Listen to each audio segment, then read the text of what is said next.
Good morning. Good morning. Let me know if my audio is okay. I did a few tests yesterday. We'll do our very best. I will talk louder to make sure you guys can hear me. So hope you guys are doing well.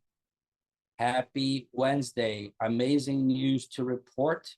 Our friend and colleague, Dr. Anthony, passed his step one.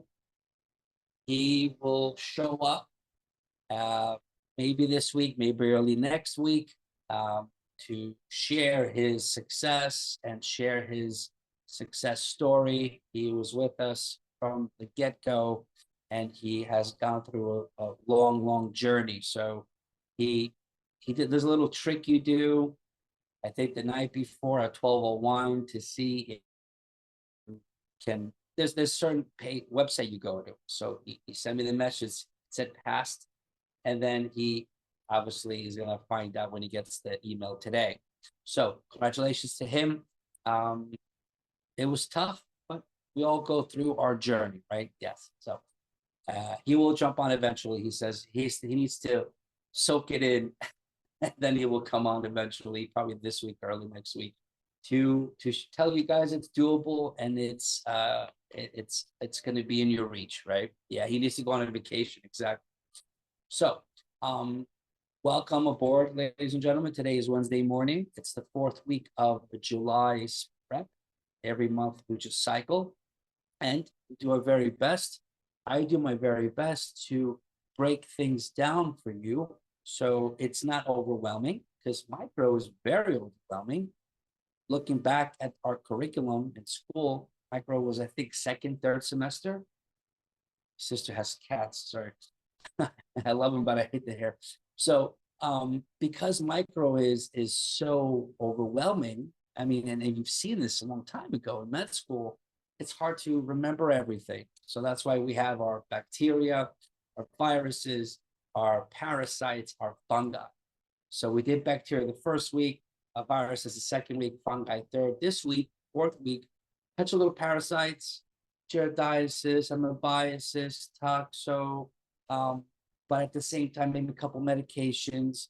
Main thing is also going to be reviewing a little bit of the whole month, meaning antibacterials, antibiotics, antiviral drugs. So just to mention, the biggest thing that I can tell you that will increase your chances on passing, Dr. Nicole can vouch for that, as well as Dr. Anthony, who, again, for Dr. Cook, who jumped on, Dr. Anthony passed his exam this morning, so he'll be coming on and sharing with us the future of his experience in the battlefield of the USMLE world. But you have to review. If you do not review, you forget. It's that simple. I wish I reviewed more. I didn't review as much. I just studied, memorized. The test was way different when I took it. So when I work with all of my doctors and my students like yourself, I put all my efforts in, my 150% in, to make sure you guys come out victorious.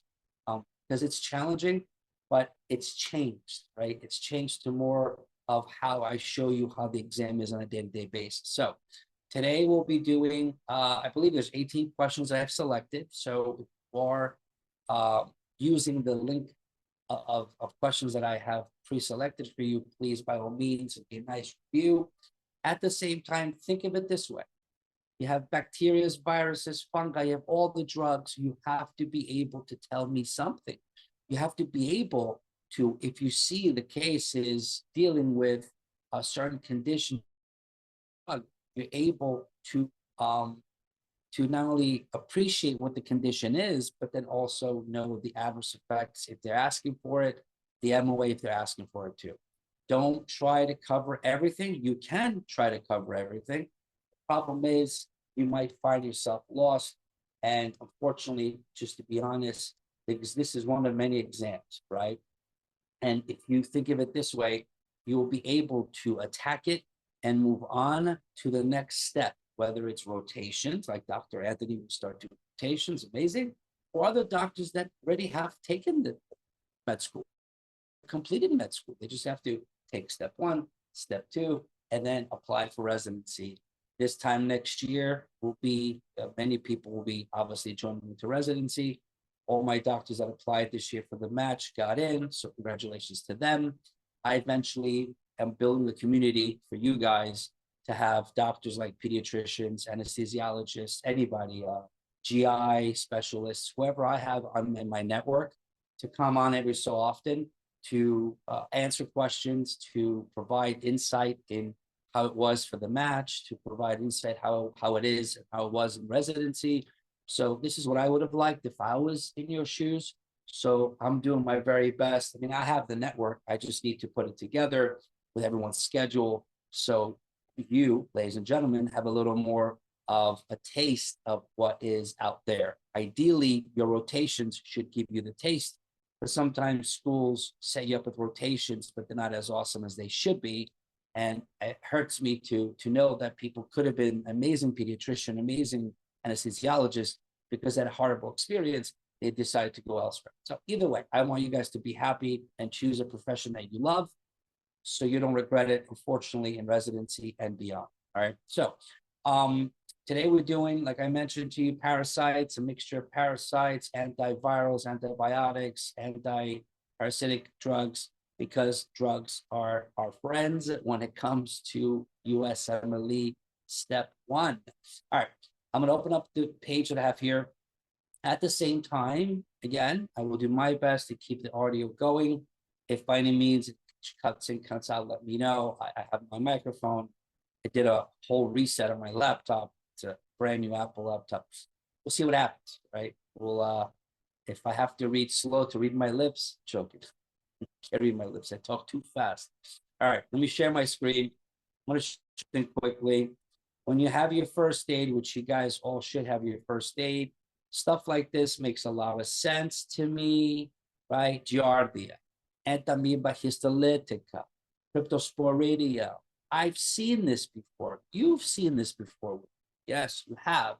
These photos, good luck. Look at them. If you could use them, please use them. My main thing, my main concern, and my goal is to make sure that we know treatment, because they might not really ask you the actual treatment. They will give you the MOA. They might give you the adverse effect, and then you need to pick the actual drug, right? So if you know where these organisms are and what happens when when patients have these infections, it's a lot easier. So if they give you a flask-shaped ulcer, you might think it's this. We need to know that metronidazole here is one of the many, one of the drugs that cures many of the conditions. The mnemonic GET, get out of the metro way, Giardia lamblia, Entamoeba histolytica, Trichomonas vaginalis is metro, right? Those kind of things. So when you go top to bottom, this is mycology. When you start looking at your first aid and you look at one by one, do you know the stuff? You should. Toxo, I've seen this many times with you guys, right? T. brucei, not so much, but clearly, if you see it, you can remember that something related to, I mean, I think a lot of cows and tsetse fly, but I remember there's some sort of T. brucei. I think it's related to cow reservoir, but there's African sleeping sickness. Will you have this on the exam? Probably not, right? But toxo, 1,000%. And I've shown you many ways toxo's asked, right? So if you are the individual that loves to look through first aid, which I do, I go through one by one and figure out, hey, malaria, this is huge. Guess what? I have questions for you today about malaria. You need to know how to differentiate the diseases. How do you differentiate diseases? Think about it. Well, we have malaria, 5X, ovale, what is the one factor we can use to differentiate? Think about it, guys. Think about it, guys. We have fever, cyclical fever. By the way, those jumping on, like Jamie Cooper, Dr. Anthony passed, so he wanted me to spread the word. So, and also I'm very proud of him because he was with us since the. It's a win for him, right? So with protozoas like malaria, like Plasmodium, right? We have to know how to differentiate. Do you realize they're going to give you fevers? Of course they do. So if it's a 72-hour fever, right? It's this one. If it's literally 48-hour fever, it's going to be these two. If it's irregular fever pattern, it's going to be this one.